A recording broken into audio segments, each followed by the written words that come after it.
Okay, so we also do something called Service Sundays. And our church service training is actually one of these because we want to make sure the kids know that when they are serving their church, they're serving. And so we also have other service Sundays throughout the year. So this was something that actually started as what we did on our fifth Sunday. So when there was a fifth Sunday in the month, we would do a service Sunday. It just worked out for the schedules for Sunday school teachers. But it became very popular, and this became a Sunday that the kids really looked forward to, and our congregation really responded to. And so we decided to make it a um, monthly thing.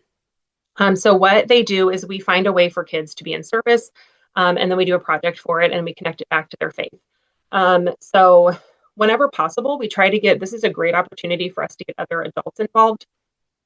So if especially other adults who maybe are not typically working directly with the kids. This can be an opportunity for adults to share their own passions with our kids.